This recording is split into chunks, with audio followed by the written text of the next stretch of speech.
Hi hello everyone, welcome back to my channel. ಎಲ್ಲರೂ ಹೇಗಿದ್ದೀರಾ? ಎಲ್ಲರೂ ಚೆನ್ನಾಗಿದ್ದೀರಾ ಅಂತ ಅನ್ಕೋತೀನಿ. ನಾನು ಕೂಡ ತುಂಬ ಚೆನ್ನಾಗಿದ್ದೀನಿ. ಸೊ ಇವತ್ತಿನೊಂದು ಡೈಲಿ ಬ್ಲಾಗ್ನ ನಿಮ್ಮ ಜೊತೆ ಶೇರ್ ಮಾಡ್ಕೊಳ್ತಿದ್ದೀನಿ. ಇದಕ್ಕಿಂತ ಮುಂಚೆ ಎಲ್ರಿಗೂ ಥ್ಯಾಂಕ್ಸ್ ಹೇಳಬೇಕು, ನನ್ನ ಫ್ಯಾಮಿಲಿ ಮೆಂಬರ್ಸ್ ಮತ್ತು ಫ್ರೆಂಡ್ಸ್ಗೆ. ಲಾಸ್ಟ್ ವಿಡಿಯೋದಲ್ಲಿ ನನ್ನ ಹಿಮೋಗ್ಲೋಬಿನ್ ತುಂಬ ಕಮ್ಮಿ ಆಗಿತ್ತು ಅಂತ ಹೇಳಿದ್ದಕ್ಕೆ ಎಷ್ಟು ಚೆನ್ನಾಗಿ ಎಲ್ಲರೂ ಅಡ್ವೈಸ್ ಮಾಡಿದ್ದೀರಾ. Thank you so much. ಎಲ್ಲರೂ ಕೊಟ್ಟಿರೋ ಇನ್ಪುಟ್ಸ್ನು ತೊಗೊಂಡಿದ್ದೀನಿ ನಾನು. ನಿಮ್ಮ ಕೇರ್ ಆ್ಯಂಡ್ ಕನ್ಸರ್ನ್ಗೆ I am always happy and with love with your suggestions ಅಂತಲೇ ಹೇಳ್ಬೋದು. ಸೊ ಡೇ ಬೈ ಡೇ ನಾನು ಕೂಡ ಸ್ವಲ್ಪ ಇಂಟೇಕ್ ತೊಗೊಳ್ತಾ ಇದ್ದೀನಿ. ಪ್ರಾಬ್ಲಮ್ ಏನಾಯಿತು ಅಂದರೆ ಮಿಡಲಲ್ಲಿ ನಾನೊಂದು 3 ಮಂತ್ಸ್ ತನಕ ಸುಸ್ತು ಅಂತಲೇ ಏನೂ ತಿಂತಿರಲಿಲ್ಲ. ಪೋಸ್ಟ್ 3 ಮಂತ್ಸ್ ಆದಮೇಲೆ ತಿನ್ನೋಕ್ಕಾಗ್ತಿರ್ಲಿಲ್ಲ, ಹಂಗಾಯಿತು. ಸೊ ಇವಾಗ ಎಲ್ಲನೂ ಕೂಡ ತರಕಾರಿ ಎಲ್ಲನೂ ಜಾಸ್ತಿ ತೊಗೊಳಕ್ಕೆ ಟ್ರೈ ಮಾಡ್ತಿದ್ದೀನಿ ಮತ್ತು ತಿಂತಾಯಿದ್ದೀನಿ. ಸೊ ಇಲ್ಲಿ ಬೆಳಗ್ಗೆನೇ ಸಿಂಪಲ್ಲಾಗಿ ಒಂದು ಮಸಾಲೆ ಉಪ್ಪಿಟ್ಟನ್ನ ಮಾಡ್ಕೊಳ್ತಾ ಇದ್ದೀನಿ. ಇದಕ್ಕೆ ವೆಜಿಟೇಬಲ್ಸ್ ಎಲ್ಲನೂ ಹಾಕ್ಬಿಟ್ಟು ಆ್ಯಸ್ ಯೂಶ್ವಲ್ ಎಲ್ಲರೂ ಉಪ್ಮಾ ಹೇಗೆ ಮಾಡ್ಕೊಳ್ತಿರೋ ಹಾಗೆಯೇ. ಬಟ್ ನಾನು ಯೂಶ್ವಲಿ ಏನು ಮಾಡ್ತೀನಿ ಅಂತಂದರೆ ಸ್ವಲ್ಪ ಗರಂ ಮಸಾಲಾನ ಆ್ಯಡ್ ಮಾಡ್ಕೊಳ್ತೀನಿ. ಮತ್ತು ಎಲ್ಲರೂ ನೀರೆಲ್ಲ ಕುದ್ದ ಮೇಲೆ ರವೆ ಹಾಕಿ ಮಾಡ್ಕೊಳ್ತೀರ. ನಾನು ಆಲ್ರೆಡಿ ಸ್ವಲ್ಪ ಹುರಿದಿಟ್ಕೊಂಡ್ಬಿಟ್ಟಿರ್ತೀನಿ ರವೆನ ಒಂದು ಡಬ್ಬದಲ್ಲಿ. ಆ ರವೆನ ಹಾಕಿ ಸ್ವಲ್ಪ ಹೊತ್ತು ಅದನ್ನು ರೋಸ್ಟ್ ಮಾಡಿ ಆಮೇಲೆ ನಾನು ನೀರನ್ನ ಹಾಕೋತೀನಿ. ಸೊ ದಟ್ ಉದ್ರಾಗೂ ಬರುತ್ತೆ. ನೀರು ಕನ್ಸಿಸ್ಟೆನ್ಸಿ ಎಷ್ಟು ಬೇಕು ಅಂತ ಗೊತ್ತಾಗುತ್ತೆ ಅಂತ. ಚಿಕ್ಕ ವಯಸ್ಸಲ್ಲೆಲ್ಲ ಉಪ್ಪಿಟ್ಟ ಅಂದರೆ 1 ಮೈಲಿ ದೂರ ಹೋಗ್ತಿದ್ವಿ. ಸೊ ಇವಾಗ ಕಾಯಿಸಿರೋ ಬಿಸಿ ನೀರನ್ನ ಅದಕ್ಕೆ ಹಾಕ್ಕೊಂಡು ಮಿಕ್ಸ್ ಮಾಡ್ಕೊತೀನಿ. ಸೊ ಉಪ್ಪಿಟ್ಟು ರೆಡಿ. ಸೊ ಯಾರಿಗೆ ಉಪ್ಪಿಟ್ಟನ್ನ ಕಾಂಕ್ರೀಟ್ ಅಂತ ಕರಿತಿದ್ರಿ ಚಿಕ್ಕ ವಯಸ್ಸಲ್ಲಿ ಅಂತ ಕಮೆಂಟ್ ಮಾಡಿ. ಬಿಕಾಸ್ ನಾವಂತೂ ತಿಂತಾನೆ ಇಲ್ಲ. ಇದು ರಸ ಅನ್ನ ಅದೆಲ್ಲ ಹಿಂಸೆ ನಮಗೆ ತಿನ್ನಬೇಕಂದ್ರೆ.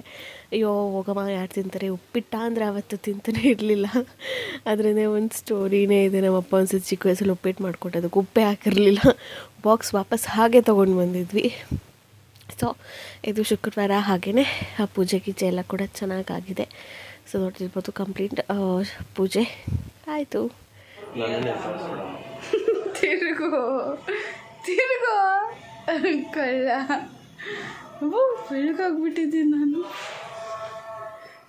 ಕಪ್ಪಗಾಗಿದ್ದೀನಿ. ಹಾಂ, ಇರೋದೇ ಕಪ್ಪಗಾಗಿದ್ದೀನಿ. ಪೂಜೆ ಮುಗೀತು ನೋಡಿರಿ. ಇವಾಗ ಆಲ್ಮೋಸ್ಟ್ ಲೇಟೇ ಆಗಿಬಿಟ್ಟಿದೆ ಇವತ್ತು ಊಟ. ಪೂಜೆ ಎಲ್ಲ ಮುಗಿಯೋಷ್ಟರಲ್ಲಿ ಮಧ್ಯಾಹ್ನನೇ ಆಗೋಯ್ತು. ಸ್ವಲ್ಪ ಊಟ ಮಾಡಿಕೊಂಡು ಮಧ್ಯಾಹ್ನ ಡಿಮಾರ್ಟ್ಗೆ ಹೋಗೋಣ ಅಂತ ಹೋಗಿದ್ವಿ. ಜನ ಕಮ್ಮಿ ಇರ್ತಾರೆ ಅಂತ. ಸೊ ಆ್ಯಸ್ ಯೂಶ್ವಲ್ ಅಲ್ಲೆಲ್ಲ ಜನ ಹೇಗೆ ಕಮ್ಮಿ ಇರ್ತಾರೆ ಹೇಳಿ? ನಮ್ಮ ಥರ ಎಷ್ಟು ಜನ ಪ್ಲ್ಯಾನ್ ಮಾಡ್ಕೊಂಡು ಮಧ್ಯಾಹ್ನ ಹೋಗೋಣ ಅಂತ ಬಂದಿರ್ತಾರಲ್ವ. ಸೊ ಹಾಗೆ ಸ್ವಲ್ಪ ಸ್ಟೋರೇಜ್ ಬಾಕ್ಸಸ್ ಎಲ್ಲ ತುಂಬ ಚೆನ್ನಾಗಿ ಬಂದಿತ್ತು. ಆ್ಯಕ್ಚುಲಿ ನಾನು ಡ್ರೈ ಫ್ರೂಟ್ಸ್ಗೆ ಒಂದು ಸ್ಟೋರೇಜ್ ಬೇಕಂತ ಆರ್ಡ್ರ್ ಮಾಡಿದ್ದೆ ಮೀಶೋಲಿ. ಅದು ಡೆಲಿವರಿ ಆಗಿಬಿಟ್ಟಿತ್ತು. ಇಲ್ಲಾಂದರೆ ಅದನ್ನು ಕ್ಯಾನ್ಸಲ್ ಮಾಡಿ ಇಲ್ಲೇ ತೊಗೊಂಡ್ಬಿಡ್ತಾ ಇದ್ದೆ. ಅಷ್ಟು ಚೆನ್ನಾಗಿರೋದು ಬಂದಿತ್ತು ಆರ್ಗನೈಸರ್ಸು. ಸೊ ನಮ್ಮದು ಎಲ್ಲ ಶಾಪಿಂಗ್ ಆಯಿತು. ಇನ್ನೇನು ಬಿಲ್ಲಿಂಗ್ ಮಾಡಿಸ್ಕೊಂಡು ಆಚೆ ಬರಬೇಕು. ಫೈನಲಿ ಶಾಪಿಂಗ್ ಎಲ್ಲ ಮುಗೀತು. 3,000 ಅಂತ ಹೇಳಿ ಕರ್ಕೊಬಂದೆ. ಎಷ್ಟು ಮಾಡಿದೆ? 4,000. ಸ್ವಲ್ಪ ಡಬಲ್ ಆಗಬೇಕು. ಅದ್ರಲ್ಲಿ ನಾನು ಬೇಡ ಅಂತ ಹೇಳಿದ್ದೀನಿ, ಅದು ತೊಗೊಂಡಿದ್ದೆ ಸ್ವಲ್ಪ ನೀನು ತಾನೇ. ಹಾಂ ಬಿಟ್ಟಿದ್ದ ಮತ್ತೋಗಿ ಇನ್ನೊಂದು ಬ್ಯಾಗ್ ಬಿಲ್ ಮಾಡಿಸ್ಕೊ. ಎಷ್ಟು ಒಂದು ಬ್ಯಾಗುಗೆ? 25. ಫಸ್ಟು ಗ್ರಾಸರೀಸ್ ಒಂದಕ್ಕೆ ಹಾಕೋಬಿಟ್ಟು ಡಿಕ್ಕಿ ತೆಗಿ. ನಿಂದು ಡಿಕ್ಕಿಲಿ ಹಾಕೋಣದಲ್ಲ ಗ್ರಾಸರೀಸ್ ಅಲ್ಲ.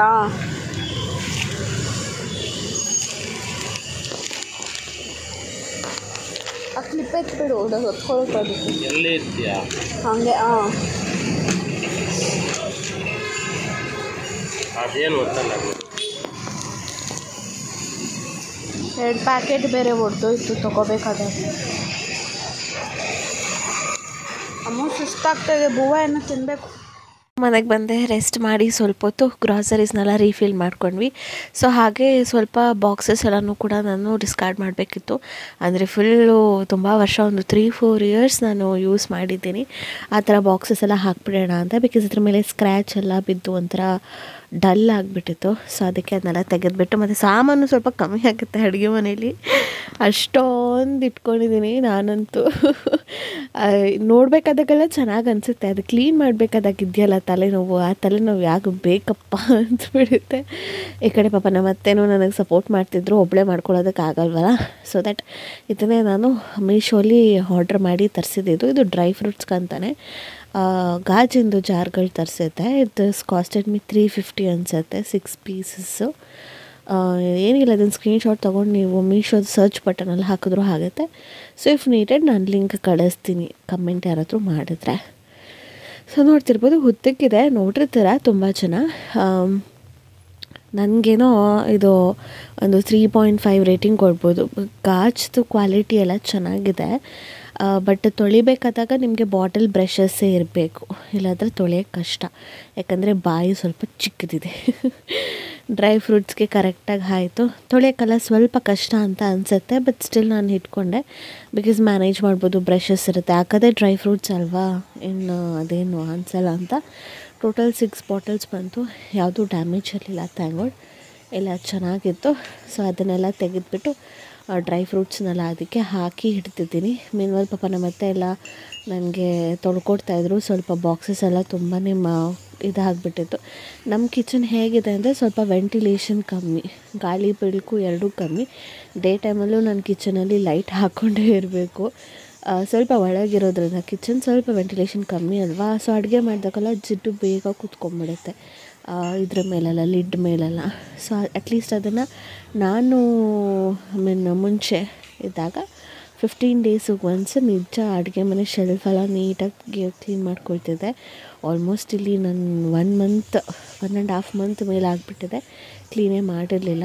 ಸೊ ಅದಕ್ಕೆ ನಮ್ಮತ್ತೆ ನಾನೆಲ್ಲ ತೊಳ್ಕೊಡ್ತೀನಿ, ನೀನು ಏನೇನು ಅರೇಂಜ್ ಅರೇಂಜ್ ಮಾಡ್ಕೊ ಅಮ್ಮ ಅಂತಂದರು. ಸೊ ನಾನು ನಿಧಾನಕ್ಕೆ ಒಂದೊಂದೇ ಮಾಡ್ಕೋತಾ ಇದ್ದೀನಿ. ಸೊ ಬೇಗ ಅಂತೂ ಆಗೋಲ್ಲ. 50% ನನ್ನ ಎನರ್ಜಿ ಇವಾಗ ಕಮ್ಮಿ ಆಗಿಬಿಟ್ಟಿದೆ ಅಂತಲೇ ಹೇಳ್ಬೋದು. ಸೊ ನೋಡ್ತಿರ್ಬೋದು, ನಾನು ಒಂದು ಕಡೆ ಕೂತ್ಕೊಂಡು, ನಮ್ಮ ಅತ್ತೆ ಒಂದು ಕಡೆ ಕೂತ್ಕೊಂಡು ಎಲ್ಲನೂ ರೀಫಿಲ್ ಮಾಡ್ತಿದ್ವಿ. ಅವರೆಲ್ಲ ತೊಳೆದು ಎಲ್ಲ ಒರೆಸ್ಕೊಡ್ತಿದ್ರು. ನಾನು ಯಾವ್ಯಾವ ಡಬ್ಬಕ್ಕೆ ಹಾಕಿಡಬೇಕು ಅದನ್ನೆಲ್ಲ ಹಾಕಿಡ್ತಿದ್ದೆ. ಸೊ ಎಲ್ಲ ಕೆಲಸ ಮುಗಿಯೋಷ್ಟೊತ್ತಲ್ಲಿ ನಮ್ಮದು ಸಂಜೆ ಒಂದು 8 ಗಂಟೆ ಆಯಿತು. ಅದರ ಮಧ್ಯದಲ್ಲಿ ಕರೆಂಟ್ ಬೇರೆ ಹೊಟ್ಟೋಯ್ತು. ಯಾವಾಗಲೂ ಕರೆಂಟ್ ಹೋಗಲ್ಲ ನಮ್ಮ ಏರಿಯಾದಲ್ಲಿ, ಬಟ್ ಅವತ್ತೇನೋ ಒಂದು 3 ಸತಿ ಏನೋ ಕರೆಂಟ್ ಹೋಯ್ತು ಬೆಳಗ್ಗೆಯಿಂದ. ಸೊ ದಟ್ ಸ್ವಲ್ಪ ಆವಾಗ ಕೆಲಸ ಪಾಸ್ ಆಗ್ತಾನೇ ಇತ್ತು. ನೋಡ್ತಿರ್ಬೋದು ಎಷ್ಟು ಕಸ ಬಂತು ಅಂತ. ಮತ್ತು ಕೆಲವು ಡಬ್ಬಗಳೆಲ್ಲನೂ ನಮ್ಮ ಅತ್ತೆಯವ್ರು ಊರಿಗೆ ತೊಗೊಂಡು ಹೋಗ್ತೀನಿ, ಹಾಕಿಟ್ಟಿರಮ್ಮ ಅಂತ ಹೇಳಿದರು. ಸೊ ಊರಲ್ಲಿ ಅವ್ರಿಗೂ ಯೂಸ್ ಆಗುತ್ತೆ, ಗ್ರಾಸರೀಸ್ ಏನಾದರೂ ಹಾಕಿ ಎತ್ತಿಟ್ಕೊಳ್ಳೋಕ್ಕೆ ಅಂತ. ಮಿಕ್ಕಿದ್ದೆಲ್ಲ ಸ್ವಲ್ಪ ಊರಿಗೆ ಹಾಕಿ ಕಳಿಸಿದ್ವಿ. ಸೊ ಆಲ್ಮೋಸ್ಟ್ ಒಂದು 25% ಅಡುಗೆ ಮನೆ ಕ್ಲೀನ್ ಆಗಿದೆ, ಓನ್ಲಿ 25% ಅಷ್ಟೇ. ಬಿಕಾಸ್ ಮತ್ತು ವರಮಹಾಲಕ್ಷ್ಮಿ ಹಬ್ಬಕ್ಕೆಲ್ಲ ಕ್ಲೀನ್ ಮಾಡ್ಕೋಬೇಕಲ್ವ. ಸೊ ಅದಕ್ಕಮ್ಮ ಸುಮ್ಮನೆ ಎಲ್ಲನೂ ರೀಫಿಲ್ ಮಾಡಿಟ್ಟೋಣ, ತುಂಬ ಜಿಡ್ಡಿರೋದನ್ನು ತೊಳೆದಿಟ್ಕೊಳ್ಳೋಣ, ಸೊ ದಟ್ ಆವಾಗ ಸುಮ್ಮನೆ ಹಿಂಗೆ ತೊಳ್ಕೊಳಕ್ಕಾಗುತ್ತೆ ಅಂತಬಿಟ್ಟು ಸ್ವಲ್ಪ ಇರೋದನ್ನು ಹಾಕಿದ್ದೀವಿ. ಆ ಕಾಕ್ರೋಚಸ್ ಮಾತ್ರ ಅದು ಹೆಂಗೆ ಕಂಟ್ರೋಲ್ ಮಾಡೋದು ನನಗಂತೂ ಗೊತ್ತಾಗ್ತಿಲ್ಲ. ಹಿಟ್ಟು ಜಲ್ದಿ ತಂದಿದ್ದೀನಿ, ದಟ್ ಈಸ್ ಬೆಸ್ಟ್ ಅಂತ ಹೇಳ್ಬೋದು. ಅದನ್ನು ಹಿಟ್ಬಿಟ್ರೆ ಬೆಳಗ್ಗೆಗೆ ಒಂದು 4-5 ಆದರೂ ಸತ್ತಿರುತ್ತೆ, ಚೆನ್ನಾಗಿ ಸಿಕ್ಕುತ್ತೆ. ಖುಷಿ ಆಗುತ್ತೆ ಅದು ಸತ್ತಾಗಿ ನೋಡೋಕ್ಕೆ. 4 ಸತ್ತಿದೆ ಇವತ್ತು ಇಟ್ಟಿರೋದಕ್ಕೆ ಅಂತ. ಬಟ್ ಅದನ್ನು ನೋಡ್ಕೊಂಡು ಇಡಬೇಕು. ಲೈಕ್ ಹೆಂಗಾಗುತ್ತೆ ಅಂತಂದರೆ, ನಾವು ಕ್ಲೀನ್ ಮಾಡಿಬಿಟ್ಟು ಫುಲ್ಲು ಆಮೇಲೆ ಇಟ್ಟರೆ ಹಂಗೆ ಸತ್ತಿರುತ್ತೆ. ನಾವೇನು ಕ್ಲೀನ್ ಮಾಡಿದ್ರೆ ಸುಮ್ಮನೆ ಇಟ್ಟರೆ ಅದು ಸಾಯಲ್ಲ. ಓಕೆ, ಕಂಪ್ಲೀಟಾಗಿ ಎಲ್ಲನೂ ಆರ್ಗನೈಸ್ ಆಯಿತು. ನೋಡ್ತಿರ್ಬೋದು ಈ ಥರ ಹಳೇದೆಲ್ಲ ಇತ್ತಲ್ಲ ಡಬ್ಬ, ಅದೆಲ್ಲ ತೆಗೆದುಬಿಟ್ಟೆ. ಸೊ ಹೊಸ್ದಾಗಿ ಏನು ತೊಗೊಂಡಿದ್ದು ಅದು ಮಾತ್ರ ಇಟ್ಕೊಂಡಿದ್ದೀನಿ. ಸೊ ಮೇಲ್ಗಡೆ ಎಲ್ಲ ರೇರಾಗಿ ಯೂಸ್ ಮಾಡೋದು ಖಾರದ ಪುಡಿದು ಸಾಮಾನು ಆ್ಯಸ್ ಯೂಶಲ್ ಇದ್ದಿದೆ. ಹಾಗೆ ಭಾಸ್ಕರು ಡಿಮಾರ್ಟಲ್ಲೇ ಇದನ್ನು ತೊಗೊಂಡ್ವಿ, ಗಾಜದು ಏನದು ಬ್ರಾಸ್ದು ಲೋಟ ಒಂದು 4 ಅವ್ರಿಗೆ ಆ ಥರದ್ರಲ್ಲಿ ಇರಬೇಕಂತೆ ಕಲೆಕ್ಷನ್. ಅದಕ್ಕೆ ಎಲ್ಲ ಒಂದು ಸ್ವಲ್ಪ ತೊಗೊಳ್ಳೋಣ, ತಟ್ಟೆ ಬೌಲು ಮತ್ತು ಲೋಟ ಎಲ್ಲನೂ ಆ ಥರನೇ ಮಾಡೋಣ ಅಂತ. ಸೊ ನೋಡ್ತಿರ್ಬೋದು, ಇದು ಡ್ರೈ ಫ್ರೂಟ್ಸ್ದು ಎಷ್ಟು ಕ್ವಾಂಟಿಟಿ ತುಂಬಿತು, ಎಷ್ಟೊಂದು ಅಂದಾಜು ಗೊತ್ತಿಲ್ಲ, ಬಟ್ ತುಂಬುತ್ತೆ. ಚೆನ್ನಾಗಿ ಅನಿಸ್ತು. ಕಂಪ್ಲೀಟ್ ಕ್ಲೀನ್ ಆಯಿತು. ಇವಾಗ ಅಮ್ಮ ಮನೆಗೆ ಹೋಗ್ತಿದ್ದೀನಿ.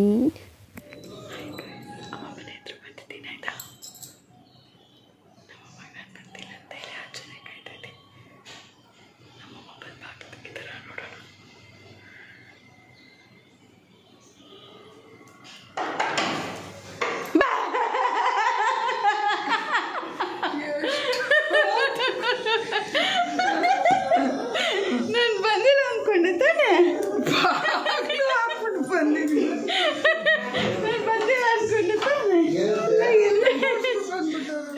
ನನ್ನ ಕರ್ಕೊಂಡು ಬಂದರು, ಆ ಕಡೆ ಕೆಲಸದ ಮೇಲೇನೋ ಬಂದಿದ್ರು ಅಂತ.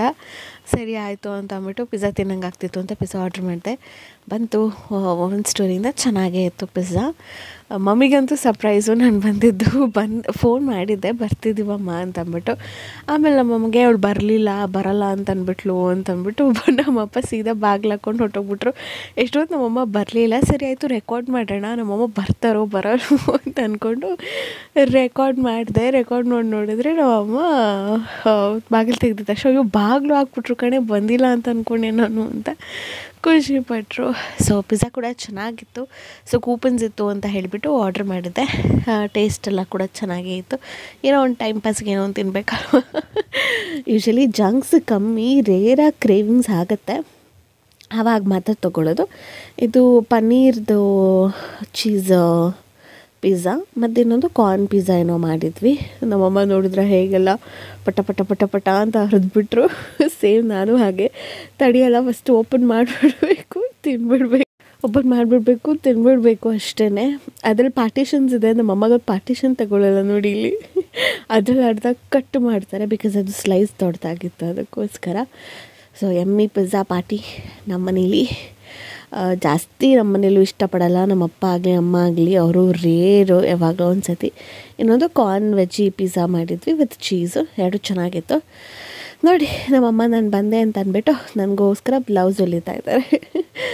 ನಾನು ನಮ್ಮಮ್ಮ ಹೊಲಿದಾಗ ಅಮ್ಮ ನೀನು ಇದು ಸರಿ ಹೊಲಿಯಲ್ಲ, ಅದು ಸರಿಯಾಗಿ ಹೊಲಿಯಲ್ಲ, ಹಿಂಗೆ ಮಾಡ್ತೀಯಾ ಹಂಗೆ ಮಾಡ್ತೀಯಾ ಅಂತ ಹೇಳ್ತಿದ್ದೆ. ಅದಕ್ಕೆ ನಿನಗೆ ಕರೆಕ್ಟಾಗಿ ಪರ್ಫೆಕ್ಟಾಗಿರೋದು ಹೊಲಿದು ತೋರಿಸ್ತೀನಿ ನಾನು ಅಂತ ಚಾಲೆಂಜ್ ಹಾಕ್ಬಿಟ್ಟು ಒಂದು 3-4 ಅವರ್ಸಲ್ಲಿ 3-4 ಅವರ್ಸು ಇಲ್ಲ, 1-2.5 ಅವರಲ್ಲೇನೋ ನಾನು ಮಲ್ಲಿಗೆ ಎದ್ದೋಳಷ್ಟೊತ್ತಲ್ಲಿ ಬ್ಲೌಸ್ ರೆಡಿ ಆಗಿಬಿಟ್ಟಿತ್ತು. ನಾನೇ ಶಾಕಿಂದಮ್ಮ ಅಷ್ಟು ಬೇಗ ಹೊಲ್ದುಬಿಟ್ಟಿಯಾ ಅಂತ ಹಾಕಿ ನೋಡು ಅಂತ. ಅವ್ರಿಗೆ ಹೆಂಗಂದರೆ ನನಗೊಂದು ಪರ್ಫೆಕ್ಟಾಗಿ ಹೊಲಿದ್ರೆ ಅವ್ರಿಗೊಂಥರ ಸ್ಯಾಟಿಸ್ಫ್ಯಾಕ್ಷನ್, ಸಮಾಧಾನ. ಚೆನ್ನಾಗಿ ಹೊಲ್ದಿದ್ರು. ನನ್ನ ಕಡೆ ಅಪ್ಪ ಟಿ ವಿ ನೋಡ್ತಾ ಇದ್ದಾರೆ. ಸೊ ಟೈಮ್ ಪಾಸ್ ಮಾಡ್ಕೊಂಡು ನಮ್ಮ ಮನೆಗೆ ಸಾಯಂಕಾಲನೇ ನನ್ನ ಡ್ರಾಪ್ ಮಾಡಿದೆ. ನೈಟ್ ಒನ್ ಡೇ ಹಂಗೆ ಇದ್ದೋಗು ಬಾ ಅಂತ ಡಿನ್ನರ್ ಅಮ್ಮ ಮನೇಲಿ ಮುಗಿಸ್ಕೊಂಡು ಬಂದೆ.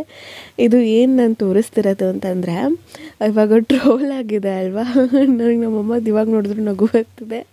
ಆ ಟ್ರೋಲ್ ಆಗಿದೆ ಅಲ್ಲ, ಆ ಟ್ರೋಲಲ್ಲಿ ಅಂತ ಒಂದು ಮ್ಯೂಸಿಕ್ ಬರುತ್ತೆ. ನಮ್ಮಮ್ಮ ಸೇಮ್ ಎಕ್ಸಾಕ್ಟ್ ಆ ಥರನೇ ಮಾಡ್ತಾರೆ. ಅದಕ್ಕೆ ಅಮ್ಮ ಇರಮ್ಮ ಕ್ಲಿಪ್ಪಿಂಗ್ ತಗೊಳ್ತೀನಿ, ನೀವು ಅದನ್ನು ಮಾಡಿ ತೋರಿಸು ಅಂತ. ನೋಡಿ ಗೈಸ್, ಅದನ್ನ ಇದು ಇವತ್ತಿನ ವ್ಲಾಗ್ ಆಗಿರುತ್ತೆ. Thank you so much for watching.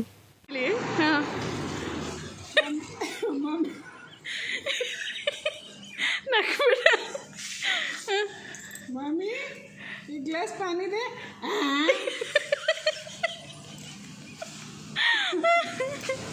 ಅದೆಲ್ಲ ಎಲ್ಲದಕ್ಕೂ ಎಡಿಟ್ ಮಾಡ್ತಾರೆ ಅದನ್ನ.